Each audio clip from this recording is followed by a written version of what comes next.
This podcast is a quest for well-being, a quest for a meaningful life through the exploration of fundamental truth. Enlightening ideas, insights on physical, mental, and spiritual health. The inspiration is love. The aspiration is to awaken new ways of thinking that can lead us to a new way of being well. Welcome to Body, Mind, and Soul Healing Conversations.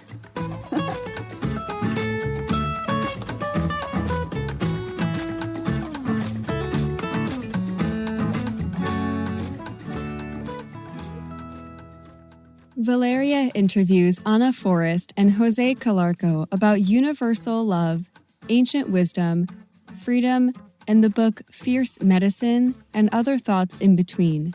Ana Forrest is an inspiration and has been changing people's lives for over 45 years. She is an internationally recognized pioneer in yoga and emotional healing. She is the creatrix of Forrest Yoga, a mystic, visionary, philanthropist, author, and medicine woman. Ana crafted Forrest Yoga while working through healing from her own life's traumas, abuse, addictions, and the ongoing suffering from chronic injuries and illnesses. The process of healing herself inspired her to teach others how to heal themselves physically, emotionally, mentally, and spiritually. Forrest Yoga is a powerfully physical, internally focused practice that emphasizes how to integrate the transformative experiences from the mat into purposeful daily life. Ana took her first yoga class at age 14 and became a certified instructor in 1975. Ana used yoga and Native American ceremony to save her own life. It is her intent to pass that life-saving ability forward. Her study and clinical application of healing modalities is vast and includes homeopathy, naturopathy, anatomy, reflexology, acupressure, craniosacral treatments, regression therapy, reiki, polarity, hands-on healing, and ceremony. All these inform her work and lead to her becoming a wise, intuitive teacher and healer. Jose Calarco is Ana's co-director of Forrest Yoga. Jose comes from a long history of shamanism, the arts, music, and healing, bringing his decades of experience as an artistic prodigy to Forrest Yoga. Jose is also director of the legendary Australian Indigenous company Descendants Aboriginal and Torres Strait Islander Dance Theatre, www.descendants.com.au. Descendants won the UNESCO United Nations competition at the World's Best Indigenous Live Show in a field of over 70 countries in Seoul, Korea, 2004. Jose's ceremonies acknowledge the custodians of the land and build a bridge to the spirit world, calling on the ancestors to participate. Jose creates ceremonies based upon his lifetime of experiences, innovatively weaving creation stories, poetry, and music into the yoga practice. To learn more about Ana and Jose and their work, please visit forrest.yoga. Here is the interview with Ana Forrest and Jose Calarco.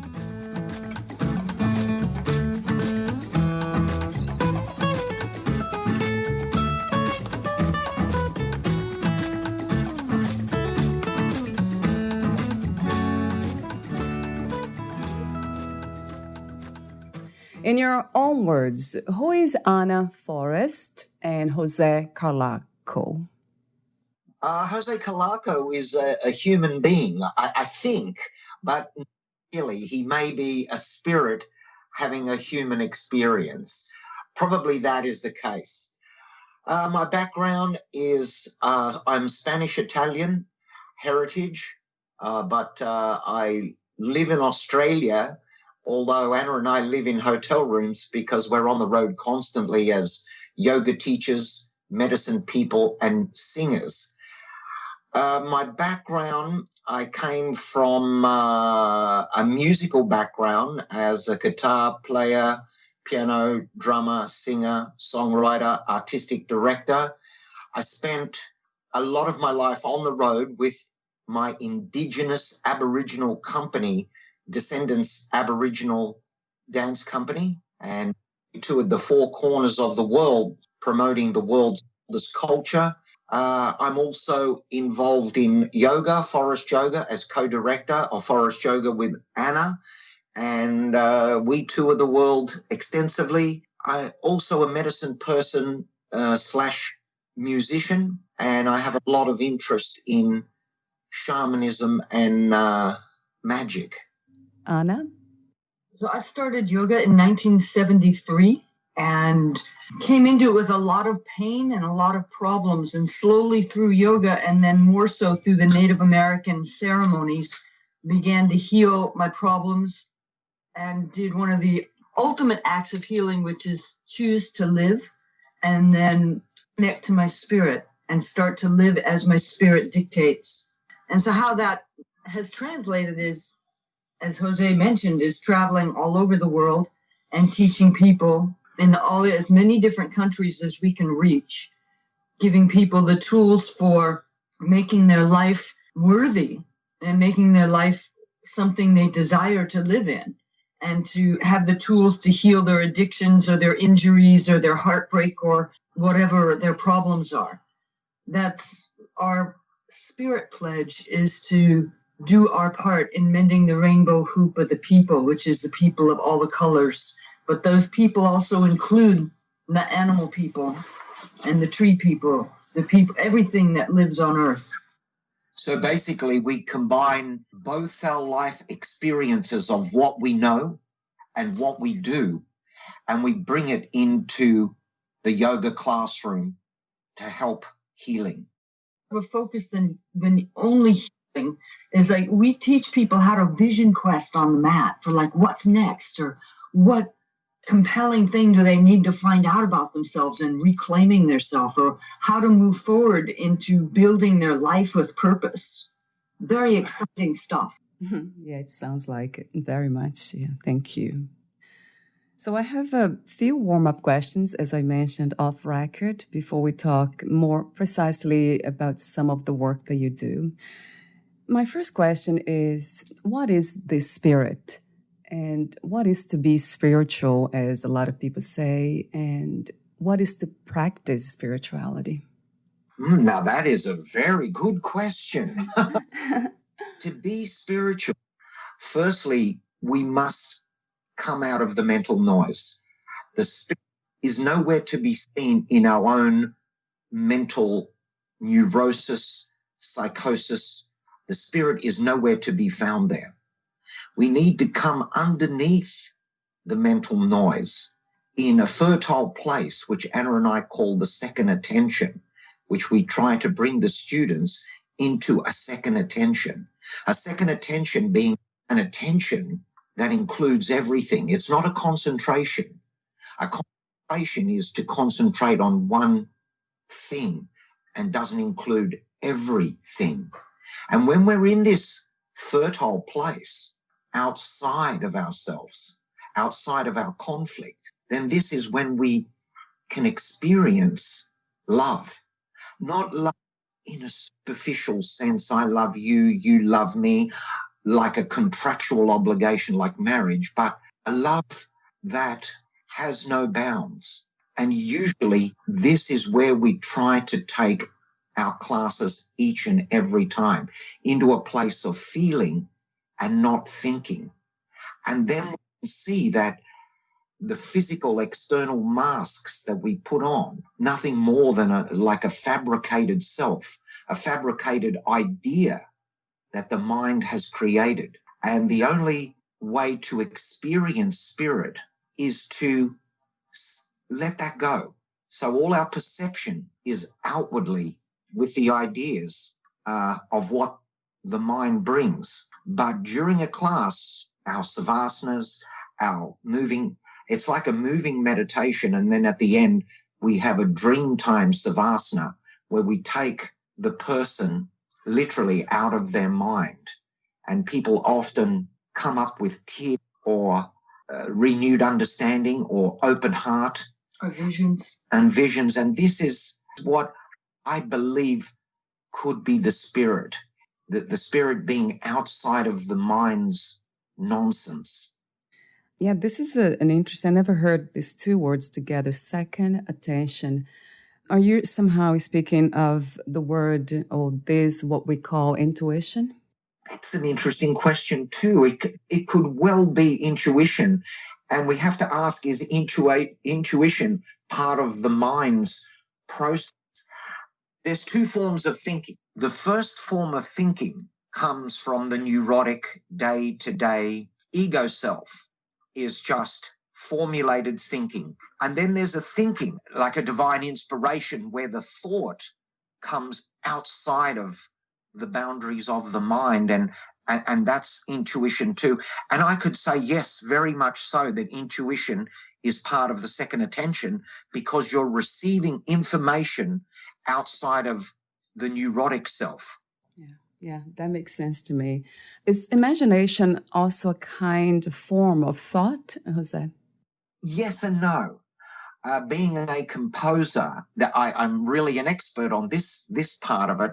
Being a composer, when I'm sitting at the piano trying to complete a work, when I'm in my mind, the mind, usually it's a combination. For me to find the answer, I have my subliminal self, which is the divine inspiration, and then I have the waking conscious self, my everyday mind that I'm stuck with. And sometimes to complete the work takes two. The subliminal mind, which comes outside of myself, often you have to be open to receive. Often having a free mind that is not formulated or cemented in society's fears and all of that, I find that the subliminal self and the ideas that come from the subliminal self could also be the spirit and the inspiration as well. Imagination is very necessary in ceremony. So, for example, if we're doing 4-direction ceremony and we're inside of a room, when we face each direction, we need to imagine, to conjure, to connect to whatever that element is, or the planet or the sun. We need to call it in. And that's action of imagination. In our modern day cultures, imagination is something that is very disrespected, and yet imagination combined with spiritual intent and spiritual discipline is what makes for art, what makes for true ceremony. And I find that there's two sorts of imagination as a music composer. There's the subliminal imagination is wonderful, because that truly does come from the place we call the second attention, or the fertile grounds of the spirit. And that's amazing when you receive it like in a whole. Like if I'm at the piano, like I hear the whole thing, and subliminal mind saying that's what it should be. And then the everyday mind has to sit at the piano and figure it out, because subliminal of ourselves thinks in wholes, not fragments. Anna, you said, I chose to live. So that's an interesting statement. So I have a question for you. What is life? What is this experience in a human body about? Or more precisely, not about really, not the meaning of this, but what is it? What is life? That's a huge question, and I think the question varies depending on who's living the life. Right. Me and my life may not matter to another person, but they have something else that connects them to their heart, to their passion, to their spirit, or that potential is there. I think life is sacred. How to express and how to live one's life is part of the dance of connecting to spirit and developing and evolving. Like evolving is, I consider, our spiritual responsibility. And in the process of unfolding these different petals of oneself, one also hopefully gets motivated and compelled to take actions in the world. Our actions are pertaining to healing, or pertaining to creating, or pertaining to helping people adventure into the great mystery. This is what drives my life. But what is life? Yeah, I actually don't have a good way to say that other than what I just said. Jose, what do you? Do you want to add something, Jose, to that question? Life is the illusion. Ultimately, probably an illusion, more than likely. However, that doesn't just toss it aside because it's ultimately going to be an illusion. We all come through the system and get taught everything wrong. Our parents teach us wrong, teachers teach us wrong, religion, politics, media. We get full of lies. We grow up to be neurotic, unstable people. And there comes a time where we need a breakthrough and we need to escape from the illusion that we have built, all the perceptions around us. And like the snake, we must start shedding skin. Every, I believe, has a dream, a purpose, or a goal. But unfortunately, I've just seen way too many people throw away their dreams because of fear, that everything becomes too hard because of fear. And there's nothing worse in this life, nothing worse than a human going to the grave without exploring the potential, or as we say, dying with the music inside. There's nothing worse. And for me, I come from a history of abuse and just connect and pain and suffering and all that stuff. And so if years and years ago you had said, like, well, what's your dream? It's like, well, I don't have one. And people that are stuck in that, it's like, yes, you need to heal some, you need to move forward enough, and then you make a new dream. If you've lost your dream from whatever it was originally, that's okay. You create it again. Like I've had people say to me, like, oh, I don't have a mission in my life. Like it's supposed to be handed to them on a little platter. It's like, it's yours to quest for. You have to work to discover what that is. It's not going to be just handed to you. This isn't child's play. It's going to come and this to you. You need to quest for it, and we can help. But you are still the one that has to make the steps and do the work and make the discoveries. And then once you have your dream or your purpose or your mission or whatever it is, the more you walk along the pathway of that, the more it changes. It grows as you walk on that path. Absolutely love that. This idea of taking responsibility for everything and creating the life, or creating what we call life. My follow-up question to that, what is life, is what do you think is the opposite of life? Death. That's too obvious for the physical body. Yeah, for sure. The opposite of life is to live life with hatred, with wounds. And all you have to do is going to just look at what's happening in our country right now in America. It is really, really sad. Is the new love. It's like riddled with hatred, like a cancer. Hate is the new love. Now it's okay to go and attack people and burn and loot and good friends on Facebook, just one disagreement and they're hating one another and saying, I'm going to report you to the IRS, or I'm going to tell your husband about this, or I've ever seen hatred. Common.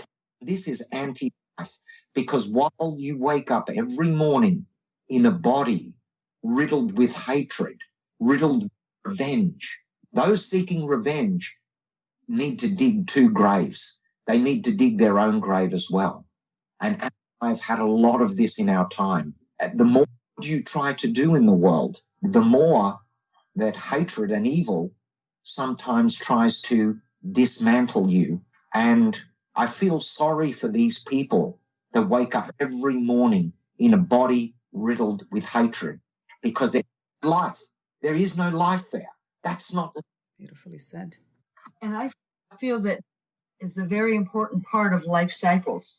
But there's a lot of little deaths. Like, for example, I have to let my addictions die in order to move on. So I didn't need to die, even though I was very confused about that when I was first starting to choose life. But I needed to let the addictions and the seductions of them die. I needed to go after my own hatreds, which is really uncomfortable. Them out, like digging out a plant by the roots, so that hatred didn't control my life because I was sick of it. These are aspects of death that's very important. If you look at the 4 directions, and if you look at the seasons, things die every year. Beliefs are following of misinformation and delusion and lies. That stuff needs to die in order for new perceptions and more of the truth to flower. Death has its place. So in a way, life and death, they are one and the same in a way. They're so connected. They are all part of the same thing. Right. Yeah. So I love one of your videos. You sent me 3 of them, I believe. There's one that's titled Forrest Yoga, You Can Be Free. And that has something to do with one of my questions, a question that I like to ask. What is to be free? What is freedom to you? Freedom has a lot of different steps for me personally. First was to be free of the suicidal mind, because my mind would want to commit suicide frequently. That was my battle in choosing life, was to choose life over death. Then to be free of the addictions, the bulimia, the anorexia, the drugs, the alcohol, the cigarettes, to be free of that. Then to be free of my hating thoughts, to be free of my neurosis. These are all steps in freedom. And find out what the hell else is there besides my neurosis, my hatred, my addictions. There's something else to life besides trash. So that was part of freedom, to be able to perceive beauty, to give myself time to rest and soak in the great mystery of stars, of planet. This is a planet that's hurtling through space, and yet somehow life lives on it. You know, to acknowledge the massive great mystery that I live in and that I'm a part of. This I perceive as freedom, the freedom to be able to work. I mean, right now we have our constitutional rights violated and our freedoms are violated. So as a people in the US and in other countries as well, we are not free. We have been imprisoned. So this is a big deal. Yet people are rioting about something else. You know, it's like we come back to there's 40 million people who are now starving in the US because they can't work. They can't feed themselves and their family. This is a crisis. This is the crisis. We need our freedom to be able to work, to earn our money, to pay our houses and to buy our food so that our family can live. Their freedoms on different levels. True. So true. I love the way you say that. That resonates so profound to me. Choose to live. So that means we must die for the things that we are not. All the illusions, like Jose says, the hatred. Freedom, like love, is a giant word.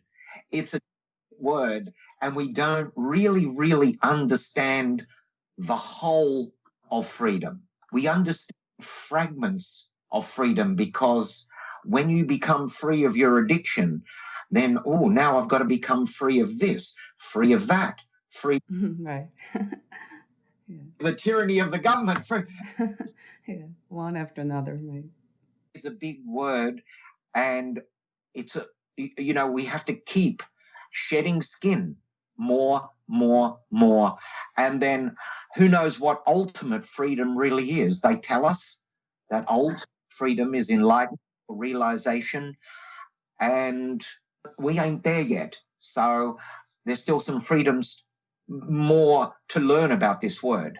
And with With choosing life, that's like one of my basic foundational guidelines and principles. So, for example, when I was attempting to recover from an addiction, if I chose to smoke a cigarette, if I chose to drink alcohol, I'm choosing the things that dull my life force, that dim my spirit, and that's actually choosing little deaths. To be brave enough to say, I'm not going to dim my luminosity anymore. I'm not going to dull out anymore. And so step by step, people can start to use that. And I really encourage our listeners to, because I find it so helpful. It's like when you're about to eat, how do you choose life with your eating? Are you eating food that will build your life force or that will dull you out?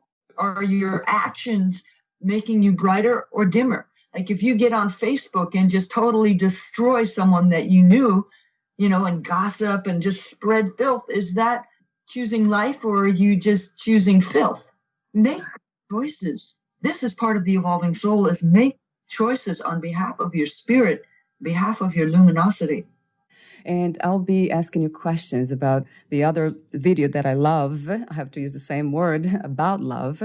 That'll be the big question, what love is to you. But before that, I want to make a comment, freedom. What if we are already free? There's really nothing to be free from. There's no search anymore. This is it. It's just accessing that place in us or outside of us that is already there. Yeah, it is already there, but perceptions of the mind all are outward. Right. So because the mind has actually hijacked your freedom. The mind, yes, it is already there, but most people live in constant suffering because their perceptions are always outward. And as long as you're opinionated, self-righteous, which the mind is all these things, then you are a prisoner to the tyranny of the mind, which keeps projecting outward. It never wants to go inward because it's scared. It's scared of coming inward. Right. Realization is already here between every thought. Realization. Take a pause. There it is. And then the mind continues to come over and hijack our happiness. Sometimes we are naturally happy, and that is when we're in these moments of realization already. And then all of a sudden the mind thinks, I'm happy. And then we stop being happy. Anna talks about the word addiction, obsession. So that's what might be the problem is, right, Jose? That we are addicted and obsessed with thinking, with the realm of the mind. And we keep going back to it unconsciously. That's part of it. The other part of it is we've been fed misinformation our entire life. And so it throws us off. We don't know, we're not taught how to use tools to go inside to discover who we are. Like in the Native Americans ceremonies, we have vision questing so that you can quest for who are you? What's worthwhile in you? What's driving you? Who are your medicine allies? And we begin to get a sense of ourselves so we're not so easily thrown off by other people's opinions, their prejudices, their attempt to manipulate. But our people don't have those tools. And so we're thrown all over the place by the media, by our schools, by our groups or mobs. We're thrown all over the place because we don't know how to get centered and feel for what's the truth inside. And so learning how to tune in is one of the skills we must develop as human beings, because in this modern day culture, we are always focusing outside. We're watching the movies, we're watching the computer, we're watching the cell phone. It's outside, outside, outside. And the information is corrupt. It's polluted.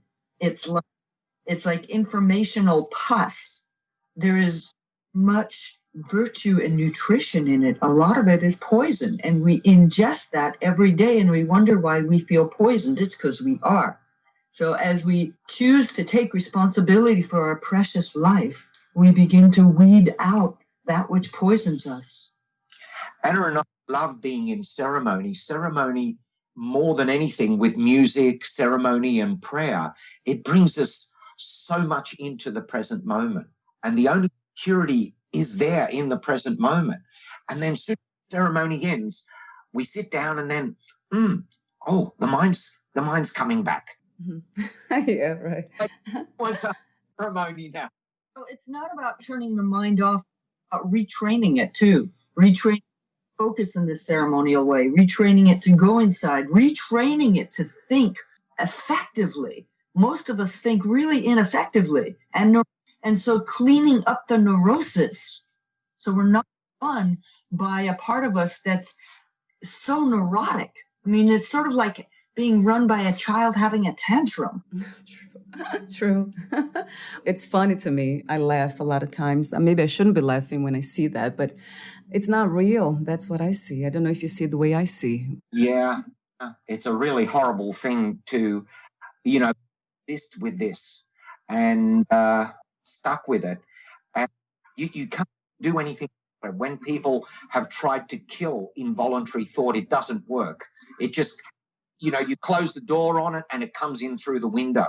So the best with involuntary thought, you can allow it to keep coming in, but there is absolutely no reason that you have to entertain it or prolong its, sewerage through your system. So that's life. It's like this moment comes like, I'm so depressed about the world situation, I think I'll just go get drunk. It's like you have a choice point right there.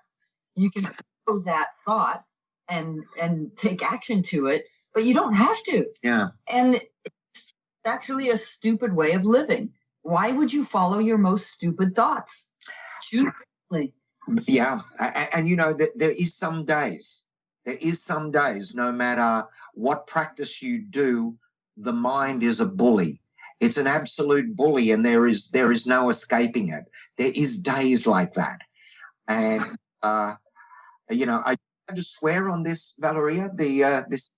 You are allowed to swear, because I'm the type of yoga teacher that swears occasionally, and That's funny.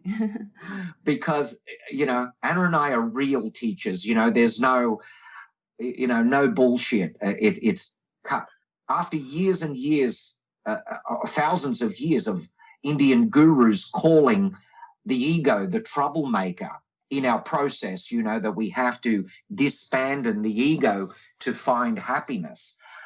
The word had come up with the problem was, and thanks to all my Black American friends out there, and we have many, is we call this the motherfucker in the mind. Now, the motherfucker in the mind, which with all my hip-hop and rap friends out there, the mind is the bully. It's an absolute bully. It can make people take their lives. It can make people do irrational things. It is a really horrible part of thought, which is part of the collective human consciousness. So we all know what it is. It doesn't matter who you are. That part of the mind, that bully, is there for all of us. And there's times you must totally, like Anna did, the addict in her, she had to retrain that or snip that. There's many ways, but this troublemaker in the mind has actually the state of the world right now. To me, it looks the motherfucker in the mind is showing the USA right now. So true. And that leads to my question. I know you have been talking about it, but I'll ask you the question. At this time, with what is happening, what do you think is the world's greatest need? This is going to sound really corny. I don't want to sound superficial, but it is it's the cliche of all cliches. And Mr. John Lennon, thank you. Really, truly, people do need love. And when you have enemies, and all of us have enemies, you can fight them back, you can say horrible things to one another, you can do whatever you like, but the best process there is to let go of your enemy with love. Because while you allow your enemy to bring up hatred and all these horrible feelings inside yourself, then your enemy has won the battle, because really what enemies try to do to us is project their misery and hatred onto us. So we got to wish our enemies well, or they're never going to leave us alone. True. So true. Yeah. And, some people say like, oh, you have to love your enemy. And it's like, that might be too advanced. Yeah, true. True too. Respect yourself and love yourself enough to then able to view whoever this person is that you're having a problem with and have some compassion for them. Like, it must be hell on wheels to wake up as them every day, with that bitterness and the desire to attack and destroy. It's like, what a horrible life to live. Yeah, true. Look at that. Take a look at that. Do you want to keep living with the main reason to live is to attack somebody else? There's something better to do than that. And it's really disturbing, Valeria, now, like, a difference of opinion. People have a difference of opinion. It goes straight to the gutter. It goes straight to hatred. The two political parties in America now are in a war of hate. People on Facebook are in a war of hate. Social media is everywhere. There is hate. And there comes a time you just got to step back and just not get involved in this stuff or allow it to pollute your mind. I know a lot of friends now have, stopped Facebook because it was really detrimental to their health to wake up every day with bad news, day in, day out. So maybe we put our bad news down and do a yoga class, and how you contribute best to this world is not burning down a church or pillaging or writing hateful posts. How you can best serve this planet right now is working on yourself, on your own compassion and understanding of the shortfalls of the human being, and clean up your own backyard. Clean up your own backyard. You are already in the collective consciousness. You're putting a bit of fresh air in there, because we're all connected in the mind. I don't care what anybody says. We're all connected. Humankind is collective consciousness. Whether they believe it or not is irrelevant, because that just is.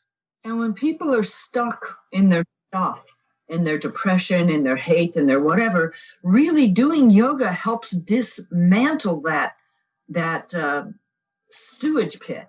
And if you stick with it, like 90 minutes or an hour, whatever you can manage, then you inevitably feel more centered, more quiet. You feel refreshed, and easier to connect into a different place inside of you besides a cesspool. And use yoga. It's like sometimes just as basic as brushing our teeth every day. We use yoga to clean every day, clean us inside, clean our cell tissue, clean our thinking.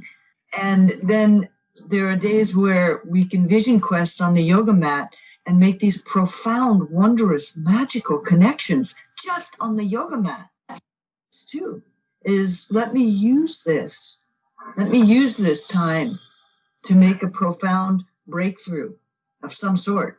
Yes. Maybe it's a deep breath that I felt all the way through inhale, all the way through exhale, and I didn't have a whole babble process going on. That could be a breakthrough. True. I'll be asking you a few questions about your book, exactly about this, the practice of yoga. I love the images too. I have not practiced yoga in my life, so I don't know much about it, but I have tried, and I'll ask you a few questions about that in a moment. But before that, let me ask you the question about love. What is love to you? Love is freedom.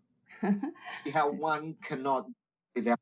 Love is freedom. Now, a lot of people, again, we are talking about the biggest word in the English vocabulary.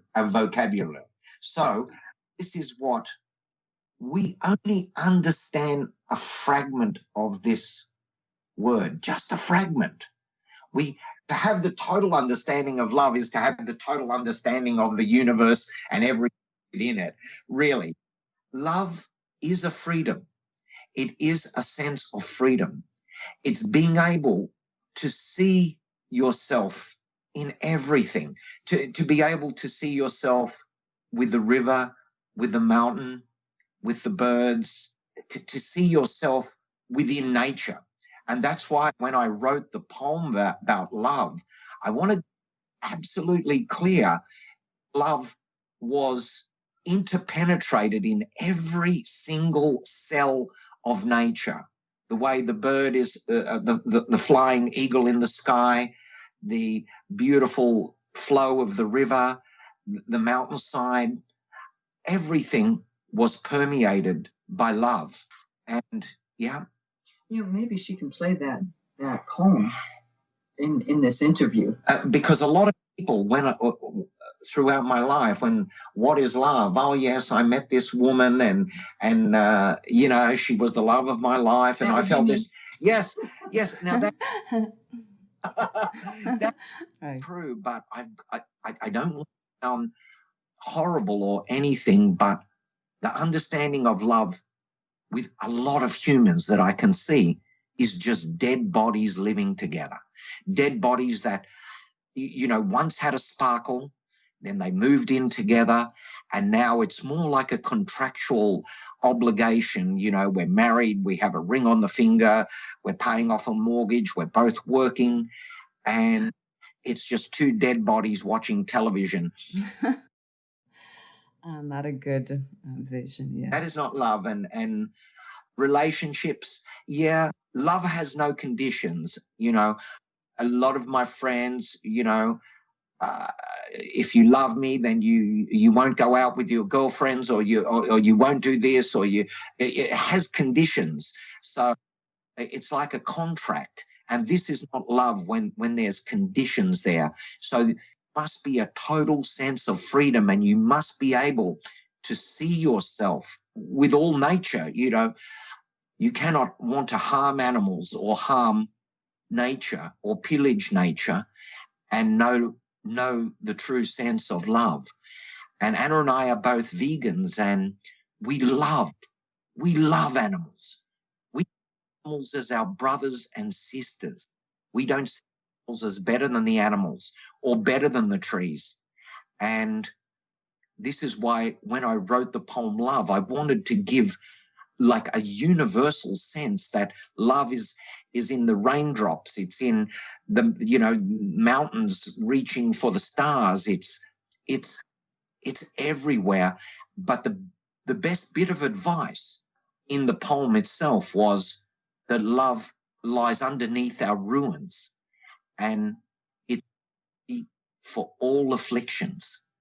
That line always got me, and whenever I feel myself in trouble, I come back to that line.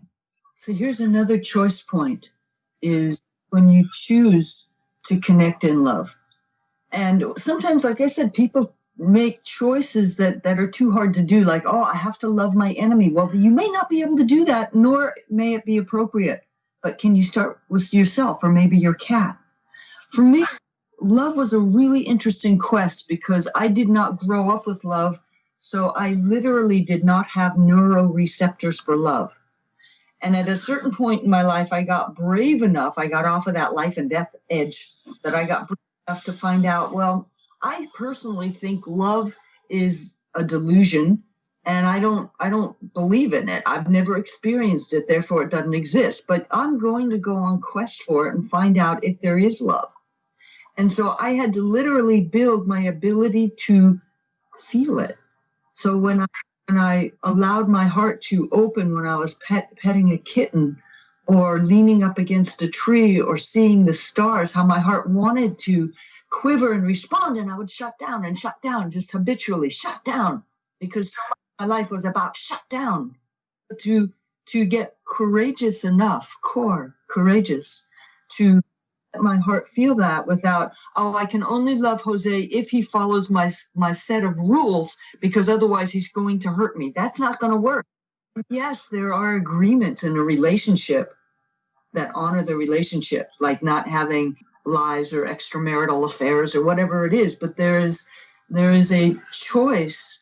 Like, one of my challenges each day was, can I experience love at least for a minute today? So I would usually go to nature or go to an animal to help myself with that, because humans were just too complicated for me. But one of the places that I first started feeling love with humans was with my students. When I was teaching them and we got into this zone, my heart opened to them.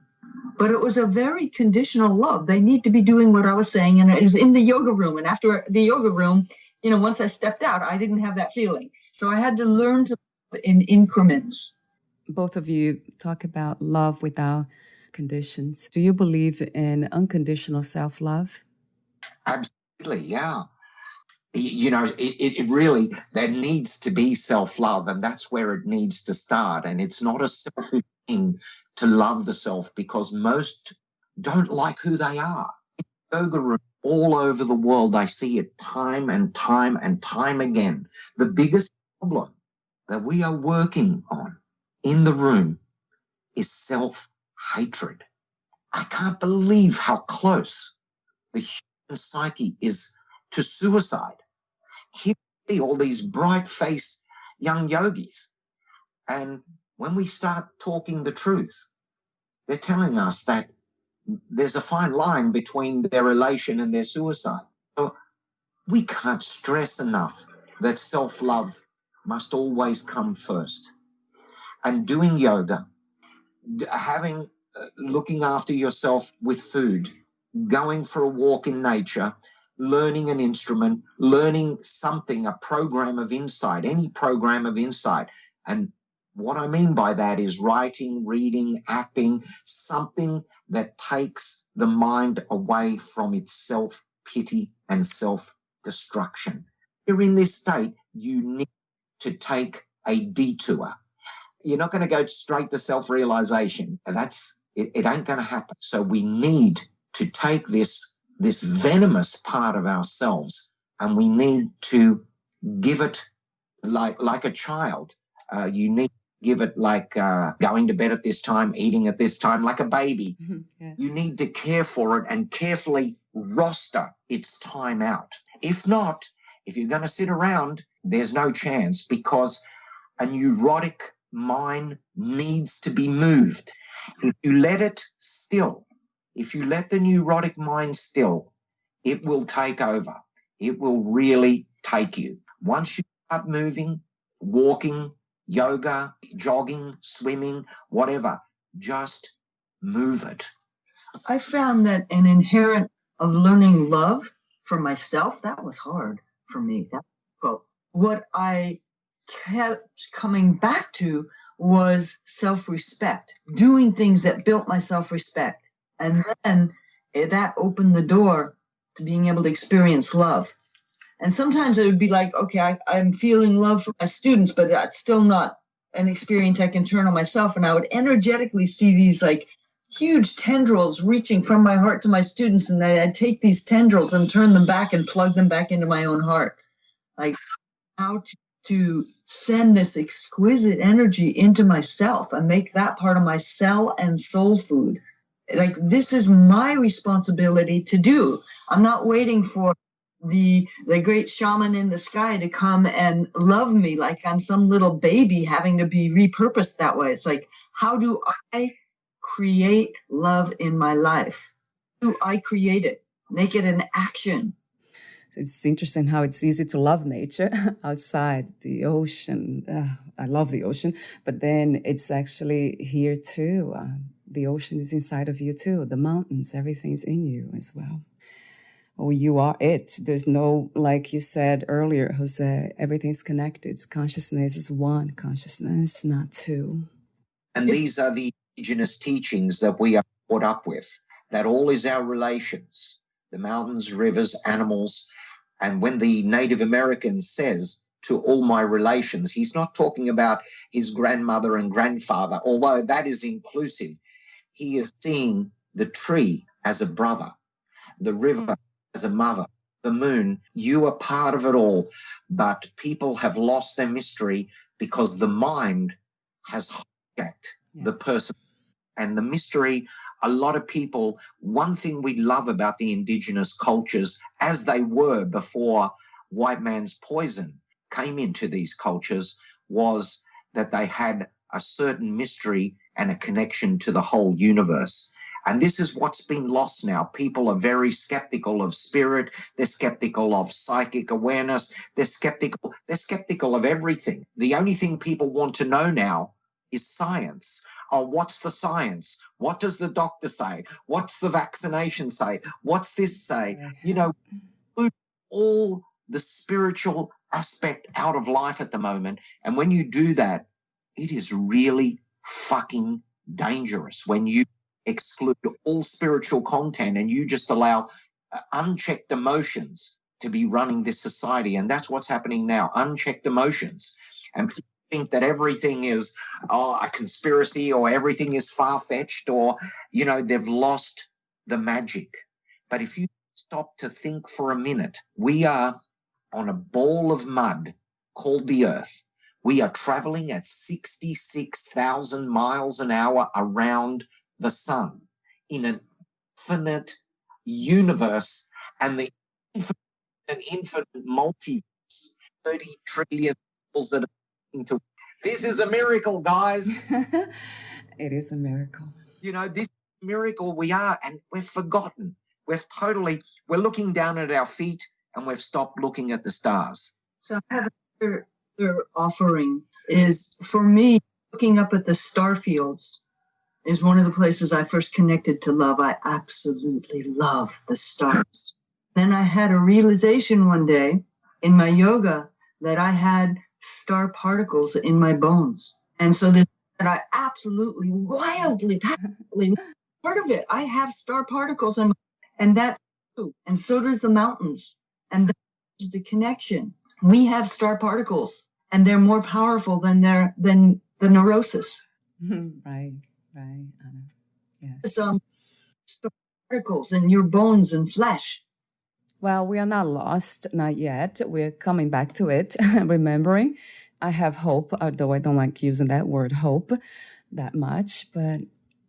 It's okay to have hope, I think. Is it? You know, yeah, because when we work with our students, after the class, we want them to take away tools, but we also want them to build their own sense of hope, their own sense of, why am I getting up this morning?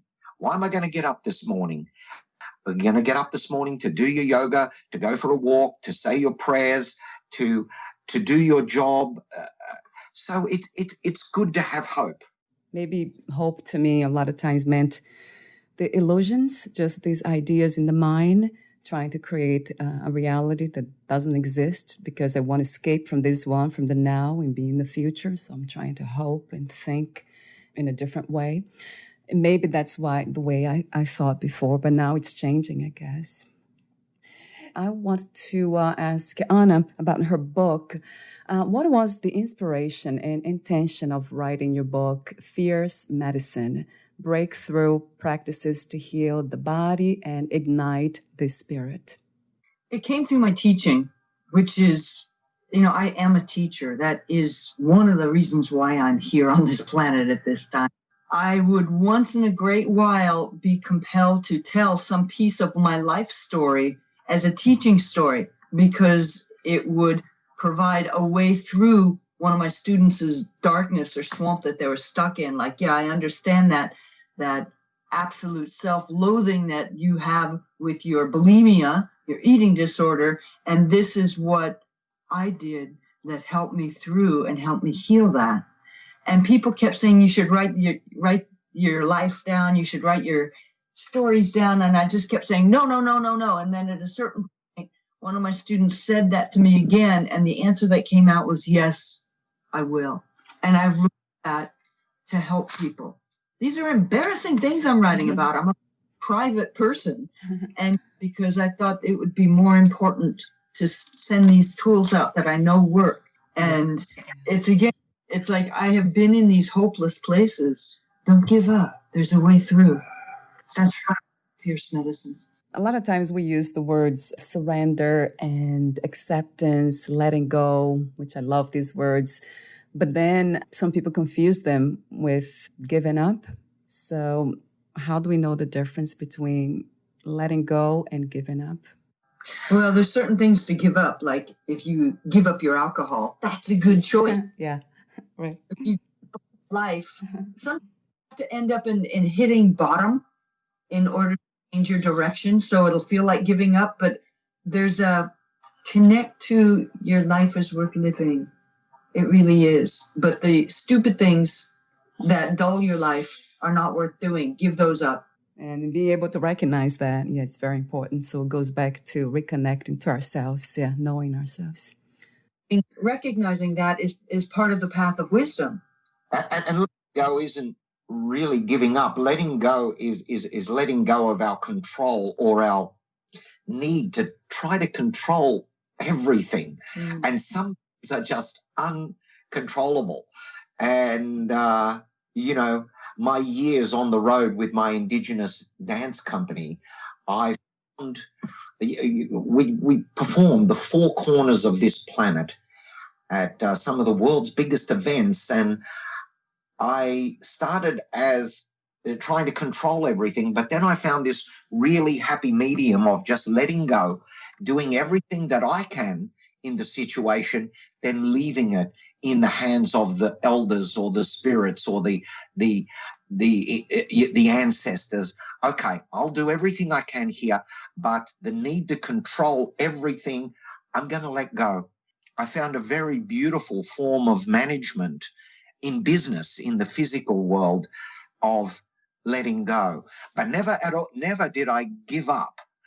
So there is a little bit of difference in letting go and giving up. I love the way you say letting go of the control. There is actions to take, but like when we are trying to control another to force them to think the way that we think, that's one of the things to let go of. You can share your ideas, you can share your differences of opinion, and that can be really fascinating. Yeah. But you have to think the way I think or you're bad. It's like, that shit. And right, we got no control. Like we can't work. We don't know if our job is on next week or not. Like we have a teacher training for Berlin at the end of this month, but we've just heard no people in the USA are allowed into Europe indefinitely now, as of today. And there's just nothing you can do. Yeah, that's out of our. Right. But we can take actions that keep us centered, sane, and also acts of creativity that feed and satisfy us. We can do those things, or we can collapse in a little sodden, despairing ball of like, oh my God, I can't work, and but that's not very helpful. Yeah. So managing, the Forrest Yoga. I do the business side of Forrest Yoga as well, because I absolutely love business. Even though I'm a composer, I find whether I'm composing a symphony on a keyboard or whether I'm doing emails for business, I have the same love in both things. And now there is absolutely nothing I can do to control this business. Nothing. Everything changes every day. We wake up. Every day is a winding road. Every day is new information. You're not allowed into Europe. You're not allowed to do this. You're not allowed to do that. There comes a time we really must let go. I've reached that stage so many times in my life. Just let go. Do what you can, but don't give up. That sounds to me like unconditional love in a way. It's like during this lockdown, we created these 2 video online series, Under One Sky and May the Rainbow Always Touch Your Shoulder. And we took a risk with this because we didn't have anybody financially backing us up, and it was really hard to get anybody to come and work with us because people were so scared and having to wear their masks, and the world is contagious. We've been taught that we are contagious to each other now. It's just been horrible teachings. And in the midst of that, we created something beauty from our love and our skill and our wisdom, and we put it out in the world. It's like, here's some tools for you. Here's something beautiful to soak into your mind and heart and spirit. And this is what we can do. And I hope our listeners will go check those out, because they are articles and teachings of beauty and freedom. Oh, yeah. I'll have the links to your work on the podcast profile, and I'll be doing the promotional work. That's what I love to do, promoting and sharing wisdom. Jose talks about business. Yeah, that's the business that I'm completely passionate about wisdom. Wonderful when you love your job. Yeah, it's not a job anymore, right? In a way. No. It's fun. And we need to bring our passion to our work. Sometimes do you prefer to play the guitar or do you prefer to do email? And I said, I love both equally. I'm the same person, the guitar player, keyboard player, song man, same person as the businessman. I don't. And I want to offer something Beautiful from Jose, because I've stumbled with the business a lot. And I've learned a lot about how to love your business from Jose. Like, one of the things I hated was sitting in front of the computer. And emails, oh my God. Right. Emails all day and done. Jose said that his emails are like the little seeds of the bright future that he wants to create. So when he sends an email out, he sends it with that kind of blessing, that kind of attention and prayer. And it's like, I needed to hear that. Wow, and that's gratitude, another huge component of love, unconditional love. Right. Beautiful. I wish I would have another 3 hours to talk to you, because I'd love to hear the poem too, the love poem that Anna mentioned earlier.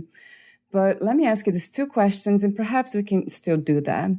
If you knew you would lose the body soon, would you change anything or do anything differently? Not really, no. But if we knew we were, like, do you mean if we were going to die in an hour's time, what would we do? Yeah, or something like that. Yeah, we wouldn't who we are, because with who we are. Certainly, I would certainly do a ceremony, just give thanks for the life that I did have. I think, what I would do is take Jose's hands, go sit outside, and leave our flesh to feed the trees as we go soar in the stars. That's love. That's pure love.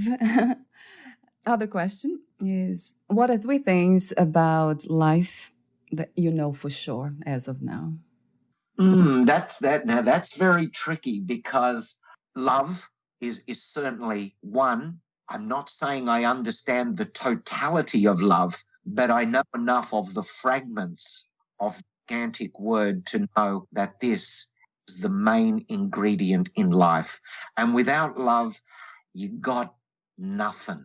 Absolutely plus everything. So love would be the first thing. The second thing I would choose is integrity.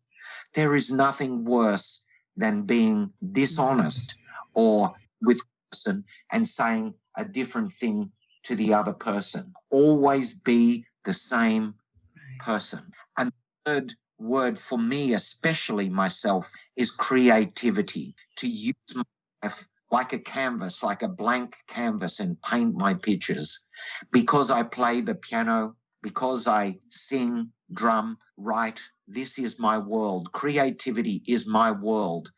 And I can express love in all my creations, whether they're spoken words like the poem Love, or whether they're piano pieces. I express love with music, because music can do things that words cannot. So they're key words. Yes. Now I think of 3 different ones. Right? Oh, we're tough now. That was beautiful. Choosing to reconnect to feel love, because it's feel that. It's like, make that choice. Also, very important for me on a daily basis, as a part of evolving my own soul, is to commune with the great mystery and take moments like, whether I'm doing my yoga pose or walking or whatever it is, to make that spirit connection and to stay true to my spirit pledge of doing my part in mending and healing the rainbow hoop of the people. Ask me this tomorrow, I might have a different response, but those are things that come up right now. It has been a beautiful and wonderful experience to talk to both of you. Yeah, the presence can be felt too, although we cannot see each other, but yeah, it's here, you're here, you're here, and it's profound and beautiful. So I have one more technical question. Where can we find more information about you, your work, your books, products, services, and future projects? Well, everything can be found in two places. The main place to find everything that Anna and I do is www.forrest.yoga. Now, Forrest is spelled with a double R. A lot of people spell Forrest with one R. So that's FORREST.yoga, forrest.yoga. And then our other project is www.descendants.com.au, which is an Australian venture of our Indigenous organisation there. Now, a lot of people can't spell descendants because they put a C in it, but it's actually DESCENDANCE, descendants, a play on words.com.au.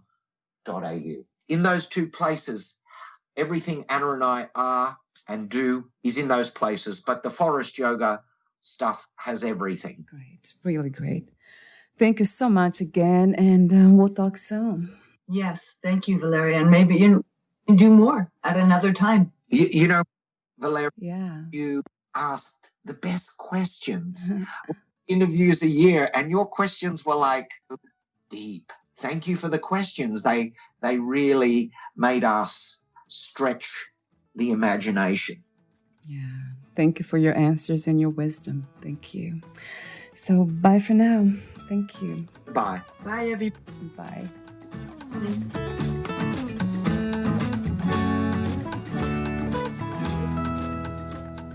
Thank you for listening. To learn more about Anna Forrest and Jose Calarco, please visit their website, forrest.yoga.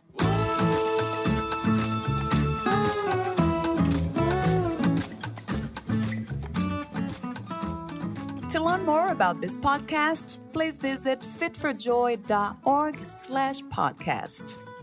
I want to thank the Patreon members, Lawrence McGrath, Mark Basden, Terry Clayton, and Aidan Vickrock. Thank you again for listening, and bye for now.